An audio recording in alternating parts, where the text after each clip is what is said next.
What if a tiny fly landed on your skin, and just a few days later, hundreds of worms were eating you, alive? No horror movie, no fiction. This parasite has infected thousands of people and animals. And it's so dangerous that entire countries have spent billions of dollars trying to wipe it out. This is the terrifying story of the screwworm. Despite its name, the screwworm isn't actually a worm. It's the larva of the New World screwworm fly. And unlike normal maggots that feed on dead tissue, these larvae attack living flesh. That's what makes them one of the most horrifying parasites on Earth.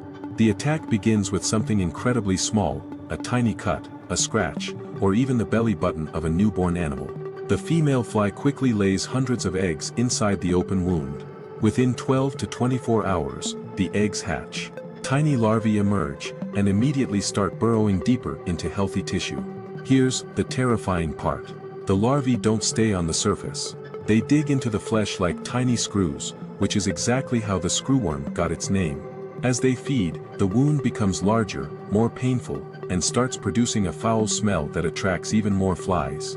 Without treatment, the infection can become severe, destroy tissue, and in rare cases, become life-threatening. Although cattle are the most common victims, humans can also become infected. People with untreated wounds, poor hygiene, or those living in affected regions are at higher risk. Doctors sometimes discover dozens, or even hundreds, of larvae inside a single wound.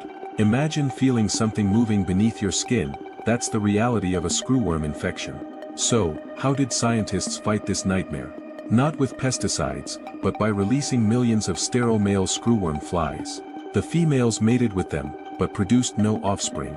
Over time, the wild population collapsed. It's considered one of the greatest success stories in biological pest control. Nature doesn't always need giant predators to be deadly.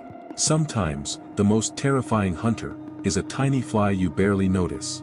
So, the next time you ignore a small open wound, remember, for the screwworm, that's all it needs. If you enjoy discovering the world's darkest science and deadliest creatures, subscribe, because nature is far more terrifying than fiction.